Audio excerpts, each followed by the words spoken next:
बिस्मिल्लाहिर्रहमानिर्रहीम, अस्सलाम वालेकुम। कैसे हैं आप लोग? उम्मीद है आप सब लोग खैरियत से होंगे। मैं भी बिल्कुल ठीक हूँ, अल्हम्दुलिल्लाह। आज मैं आप लोगों के लिए बहुत ही मज़ेदार, बहुत दानेदार कौरमा, जिसे हम शादियों में खाते हैं, जिसे हम देगी कौरमा कहते हैं, जो दावतों वाला कौरमा होता है, आज हम उसको बनाएंगे। और मैं आपको बहुत सारी टिप्स और ट्रिक्स बताऊंगी कि हमारा कौरमा मीठा क्यों हो जाता है, हमारी प्याज क्रिस्पी क्यों नहीं हो जाती है। चले आए अपनी रेसिपी का स्टार्ट भी करते हैं और साथ साथ इन चीज़ों को सीखते हैं। मेरे वो व्यूअर्स जो मेरे चैनल पे अभी नए ज्वाइन किया है जिन्होंने, वो जल्दी से मेरे चैनल को सब्सक्राइब कर दीजिए। और रेसिपी अच्छी लगे तो आखिर में थंब ज़रूर कीजिएगा, लाइक ज़रूर कीजिएगा। और रेसिपी ट्राई करने के बाद अगर आपको इसमें कुछ भी सीखने को मिला है तो मुझे प्लीज़ फ़ीडबैक ज़रूर दीजिएगा। और किसी भी तरह की कन्फ्यूजन हो, कोई चीज़ आपको दोबारा पूछनी हो, तो आप कमेंट बॉक्स में ज़रूर मेंशन कीजिएगा, मैं उसका रिप्लाई ज़रूर दूँगी।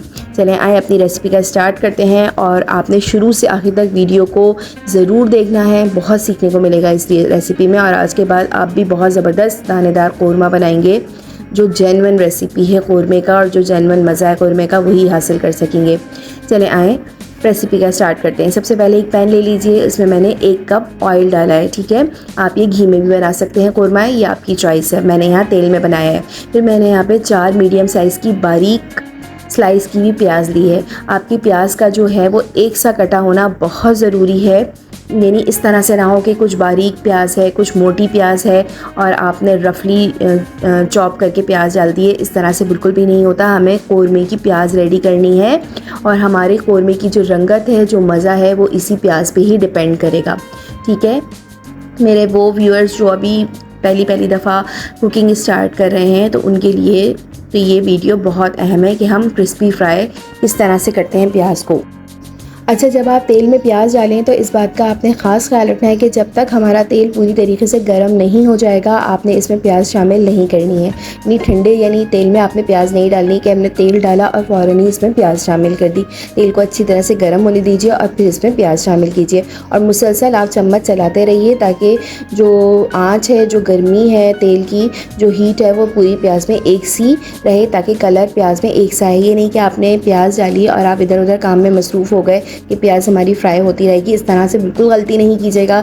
अगर हमें ज़रा सी भी प्याज जल गई तो हमारे पूरे कौरमे का जो मज़ा है वो बिल्कुल ख़राब हो जाएगा, ठीक है। प्याज का कलर बहुत अच्छा होना चाहिए, बहुत ज़्यादा डार्क भी नहीं होना चाहिए, जली हुई प्याज नहीं होनी चाहिए हमारी, अच्छी तरह से गोल्डन ब्राउन। अभी आप देखिएगा मैं किस पॉइंट पे जो है चूल्हा बंद कर दूँगी और हल्का कर दूँगी कि अब हमारा तेल गर्म हो गया है और हमें अब हल्का कर देना चाहिए। चले देखें, अब प्याज ने आहिस्ता आहिस्ता रंग पकड़ना शुरू कर दिया है और हमारी प्याज जो है वो मुरझा सी गई है, यानी श्रिंक हो गई है, सिकुड़ गई है और थोड़ी रह गई है, ठीक है। अब इस पोजीशन पे आपने मुसलसल चम्मच चलाना है और अपने चूल्हे की आंच हल्की कर देनी है, ठीक है। इस टाइम पे जो है प्याज बहुत जल्दी रंग पकड़ना शुरू कर देगी और एकदम जलने की तरफ चली जाएगी, ठीक है। तो लिहाजा जो पहली दफ़ा प्याज फ्राई कर रहे हैं तो वो बिल्कुल पहले हल्का कर दीजिए चूल्हा, ठीक है। हल्का करने के बाद अब देखें प्याज ने और ज़्यादा रंग पकड़ना शुरू कर दिया। अब हमें प्याज को निकालना है। जैसे ही आप प्याज निकालने लगें, आप जो है चूल्हा बिल्कुल बंद कर दीजिए, ठीक है। प्याज को एक साइड पे जमा कर लीजिए और इस प्याज को आप टिश्यू पेपर के ऊपर निकाल लीजिए, ठीक है, ताकि जो भी एक्स्ट्रा ऑयल है वो टिश्यू पेपर में चला जाए। और आप इस तली हुई प्याज को जो है फ़ौरन पंखे के नीचे रख दीजिए, ठीक है। इस तरह से आप थोड़ी देर बाद देखेंगे हमारी प्याज जो है बिल्कुल क्रिस्पी हो चुकी होगी, जो कि आराम से बहुत आसानी से हाथ से चूरा हो जाएगी, ठीक है। बस मेन चीज़ जो प्याज की कौरमे की जो है वो हमारी ये प्याज है। अगर आपकी प्याज बहुत अच्छी सी फ्राई हुई भी है, समझ लें आपका कौरमा बहुत ज़बरदस्त बनने वाला है, ठीक है। प्याज का कलर बहुत अच्छा होना चाहिए, जलनी नहीं चाहिए प्याज। ये वही तेल है जिसमें हमने प्याज फ्राई की थी। अब हम इस तेल में कुछ खड़े मसाले लेंगे जो कि बहुत ज़रूरी हैं कौरमे के लिए, जिसमें हमने 1 तेज़पात का पत्ता लिया है, 5 से 6 दाने हमने काली मिर्च के लिए हैं, 2-3 लौंगे लिए हैं और 7 से 8 मैंने इसमें छोटी इलायची ली है, जिनका मुंह खोल के मैंने इसमें शामिल कर दिया है, ठीक है। जब हमारा तेल गर्म हो जाएगा तो ये तमाम खड़े मसाले आप इसमें शामिल कर दीजिए और इनको इतना फ्राई करना है कि इनकी खुशबू अच्छी सी जो है वो तेल में शामिल हो जाए। खड़े मसाले हमारे अच्छे से फ्राई हो चुके हैं। अब यहाँ पर मैंने तकरीबन चिकन का गोश्त लिया है, 1 किलो के करीब है ये चिकन का गोश्त। बिल्कुल ड्राई है, पानी निचड़ा हुआ है, फ्रोज़न बिल्कुल भी नहीं है, अच्छी तरह से धुला हुआ है। ये तमाम गोश्त आप जब तेल हमारा गर्म होगा तो आप इसमें शामिल कर दीजिए, ठीक है। और इसको हम अच्छी तरीके से तेल में फ्राई करेंगे, उतना फ्राई करेंगे कि इनकी ये जो गोश्त है ये हमारा सफ़ेद रंग में आ जाए और इसका जितना भी एक्स्ट्रा पानी है वो सूख जाए। चिकन को आपने अच्छे से तेल में फ्राई करना है, 2-3 मिनट लगा के आप अच्छी तरह से चिकन को तेल में फ्राई कर लीजिए, क्योंकि अक्सर हम ये देखते हैं कि हम लोगों के घर में खाते हैं और बोटियों में हीक होती है। सालन बहुत मज़े का बना हुआ होता है, शक्ल में ही बहुत अच्छा होता है, बहुत ज़बरदस्त होता है, लेकिन हम जैसे ही एक लुक़मा मुँह में डालते हैं बोटी का तो उसमें एक हीक आ रही होती है। तो यही वजह होती है कि हम लोग गोश्त की भुनाई बिल्कुल भी नहीं करते हैं और उसी के ही पानी में हम आगे कुकिंग स्टार्ट कर देते हैं। लिहाजा आपने अच्छी तरह से चिकन के गोश्त को फ्राई करना है और इसमें जितना भी इसका एक्स्ट्रा पानी है वो ड्राई करना है। ये देखिए चिकन हमारी अच्छी तरह से फ्राई हो चुकी है और इसका कलर भी सफ़ेद हो गया है, हल्का हल्का गोल्डन भी हो गया है। फिर यहाँ पर मैंने 1.5 टेबल स्पून के करीब अदरक लहसुन का पेस्ट इसमें शामिल किया है। ये मैंने फ्रेश अदरक लहसुन पीसा है, क्योंकि फ़्रेश अगर पीसेंगे तो और हमारे क़ोरमे का टेस्ट ज़बरदस्त आएगा। और अगर आपके पास फ़्रेश अवेलेबल नहीं है तो आप फ्रीज़र में रखा हुआ पेस्ट भी इसमें शामिल कर सकते हैं, कोई ऐसा मसला नहीं है। अदरक लहसुन के साथ भी हम चिकन की अच्छी तरह से 2 से 3 मिनट भुनाई करेंगे, क्योंकि हमारा फ्रेश चॉप्ड अदरक लहसुन है ये, ताकि वो भी अच्छी तरीके से फ्राई हो जाए और चिकन भी हमारी मज़ीद फ्राई हो जाए, ठीक है। फ्राई में आपने थोड़ा सा टाइम लगाना है, अच्छी तरीके से फ्राई करना है। मेरे वो व्यूअर्स जो मेरे चैनल पर नए हैं, मेरे चैनल को ज़रूर सब्सक्राइब कीजिए। वीडियो अच्छी लग रही है तो लाइक भी ज़रूर कीजिए और फीडबैक ज़रूर दीजिएगा कि आप लोगों ने कुछ सीखा है और आप इस तरीके से क़ोरमा बनाइएगा। आप लोगों का भी क़ोरमा हमेशा बहुत ज़बरदस्त बनेगा, बहुत आसानी से बनेगा। और इसमें मैंने कोई महंगी चीज़ें इस्तेमाल नहीं की है, ना मैंने बादाम डाले हैं, ना मैंने इसमें खसखस डाला है, ना मैंने कोई स्पेशल मसाला इसका खुशबूदार बनाया है। मैंने बहुत सिंपल तरीके से आप लोगों को क़ोरमा बनाना सिखाया है। आप लोग ज़रूर इस स्टेप्स को फॉलो करते हुए क़ोरमा बनाइएगा, आप लोगों का क़ोरमा बहुत ज़बरदस्त बनेगा। चिकन हमारी अच्छी तरीके से फ्राई हो चुकी है अदरक लहसुन में। अब यहाँ पर खुश्क मसाला जार डालेंगे, जिसमें मैंने 1 टीस्पून भर के कश्मीरी लाल मिर्च का पाउडर लिया है, इससे कलर बहुत अच्छा आता है। 1 टीस्पून लेवल में हमने नॉर्मल लाल मिर्च का पाउडर लिया है जो हम घर में इस्तेमाल करते हैं। 1 टेबल स्पून मैंने इसमें धनिया पाउडर शामिल किया है। 1/2 टीस्पून मैंने गरम मसाला पाउडर लिया है। 1/2 टीस्पून मैंने जायफल जावित्री का पाउडर लिया है और 1 टीस्पून मैंने इसमें नमक शामिल किया है, ठीक है। नमक आखिर में हम चेक करके बढ़ा देंगे, ठीक है। अभी आप नमक 1 टीस्पून ही डालिएगा। इन मसालों को शामिल करने के बाद तकरीबन 1/2 ग्लास के करीब मैंने इसमें पानी डाला है और फिर इन मसालों के साथ हम चिकन को अच्छी तरह से फ्राई कर लेंगे, ठीक है, ताकि अच्छी तरह से इन मसालों का कलर चिकन की बोटियों पे आ जाए और थोड़ा सा हमारे मसालों का कच्चापन भी दूर हो जाए, ठीक है। पानी थोड़ा सा ज़रूर डालिएगा, क्योंकि पानी बिल्कुल भी नहीं है और मसाले हमारे जल सकते हैं, लिहाजा थोड़ा सा पानी डाल के आप लोगों ने इसको अच्छी तरह से 2-3 मिनट तक फ्राई करना है। अभी बिल्कुल भी पानी ज़्यादा नहीं डालना है। चिकन हमारी 2-3 मिनट तक मसालों में अच्छी तरह से फ्राई हो चुकी है। अब यहाँ पर 1 कप के करीब मैंने इसमें दही शामिल किया है, ठीक है। दही हमारा थोड़ा सा खट्टा होना चाहिए, इससे ज़रा क़ोरमे का मज़ा अच्छा हो जाता है। अगर आपका बहुत ज़्यादा दही खट्टा है तो आप 1/2 कप के करीब इसमें दही शामिल कर लीजिए।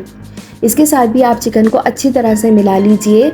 और दही क़ोरमे का मेन जूस है और क़ोरमे में कभी भी टमाटर शामिल नहीं होते हैं। आप लोग बिल्कुल भी कभी ऐसा नहीं कीजिएगा कि दही हमारे पास कम है या हम दही के साथ टमाटर पीस के डाल लें।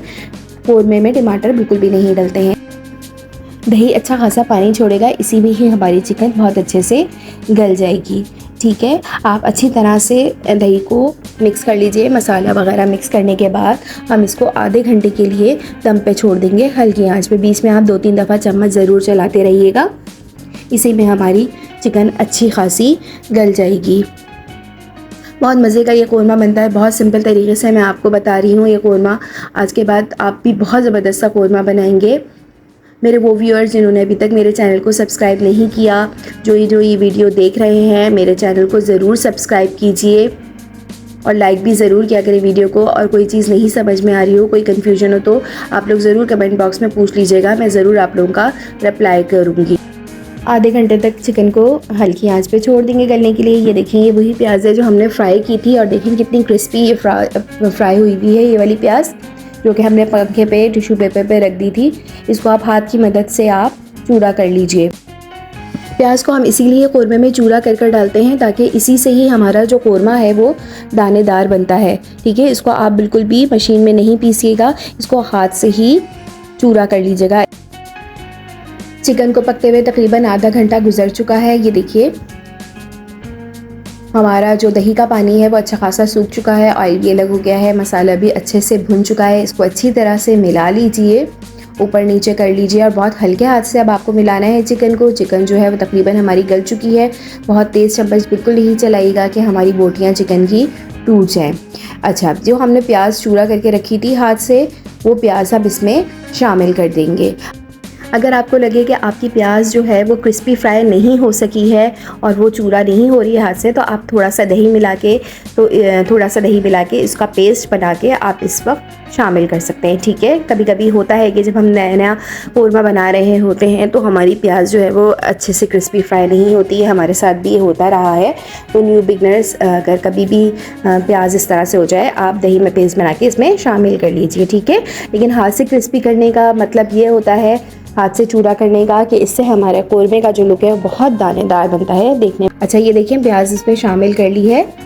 अब प्याज शामिल करने के बाद भी हमें तकरीबन 15 से 20 मिनट के लिए इसको दम पे रखना होगा ताकि प्याज अच्छी तरह से इसके अंदर पक जाए।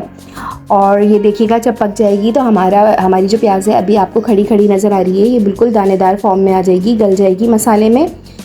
और कौरमे की जो ग्रेवी होती है वो थोड़ी गाढ़ी ही होती है, थिक ग्रेवी होती है, बिल्कुल पतला पतला कौरमा नहीं खाया जाता है, वो देखने में भी अच्छा नहीं लगता है। लिहाजा अब आप इसमें देख लीजिएगा कि आपको कितनी ग्रेवी रखनी है। मैंने यहाँ पे तकरीबन हाफ़ ग्लास के करीब पानी इसमें और शामिल किया है ताकि अच्छी तरह से हमारी प्याज भी इसमें जाके फूल जाए, पक जाए। और इसी तरह से जो चिकन में थोड़ी बहुत कसर रह गई है गलने में, वो भी पूरी हो जाए और हमारा तेल भी अलग हो जाए और ग्रेवी बिल्कुल मुनासिब है। आप भी हाफ़ ग्लास के करीब ही इसमें पानी शामिल कीजिएगा। ये बिल्कुल सूख जाएगा पानी और ग्रेवी अलग हो जाएगी और दानेदार हमारा कौरमे का मसाला रेडी होगा। यहाँ मैंने हाफ़ टी स्पून के करीब केवड़ा वाटर इसमें शामिल किया है। इससे कौरमे में हमारी बहुत ज़बरदस्त सी स्मेल आती है और जिस तरह से हम शादियों वाला कौरमा खाते हैं, जो कैटरिंग में कौरमा बनता है, बिल्कुल वही लुक आता है और वही खुशबू आती है। अभी भी बहुत मज़ेदार खुशबू आ रही है कौरमे की। आप लोग ज़रूर ट्राई कीजिएगा। आप लोगों को बहुत ये सिंपल सी रेसिपी बहुत अच्छी लगेगी और कौरमा बनाना बहुत आसान है, कोई मुश्किल नहीं है। बस 2-3 बातें हैं, इनका आप ख्याल रखिए जो मैंने बताई हैं और इस तरीके से आप कौरमा बनाइए। ये देखिए अच्छी तरह से आप केवड़ा वाटर मिक्स कर लीजिए और फिर इसको मैं तकरीबन 15 से 20 मिनट के लिए दोबारा से दम पे छोड़ूंगी। फिर मैं आपको फ़ाइनल लुक दिखाती हूँ कि 15 से 20 मिनट के बाद हमारी चिकन जो है वो किस तरह से नज़र आ रही है। ये देखिए 20 मिनट के बाद हमारा कौरमा इस तरह से नज़र आएगा, है ना, बिल्कुल बाज़ार वाली लुक, बिल्कुल देगी कौरमा लग रहा है आपको। और आप यकीन करें कि ये बिल्कुल वैसे ही बना है जिस तरह से हम कौरमा बाज़ार में खाते हैं, शादियों में खाते हैं। आप इस तरीके से कौरमा बनाइए, आपके घर वाले बार बार इसी तरह से कौरमा बनवाना पसंद करेंगे। और देखिए कितनी आसान तरीके से, बहुत आसान है, कोई मुश्किल नहीं है इसके अंदर। हमने कोई इसमें महंगी चीज़ें बिल्कुल भी नहीं डाली हैं कि हम बादाम पीस के डाल रहे हैं, काजू डाल रहे हैं। आजकल हम ये चीज़ें अफोर्ड बिल्कुल भी नहीं कर सकते हैं, तो बग़ैर इसके भी हमारा कौरमा बहुत मज़े का तैयार होता है। और आप देख सकते हैं लुक कौरमे की, कलर देख लीजिए आप, प्याज का कलर हमारा बहुत ज़बरदस्त था, तो देखिए कौरमे का कलर भी बहुत अच्छा आया है।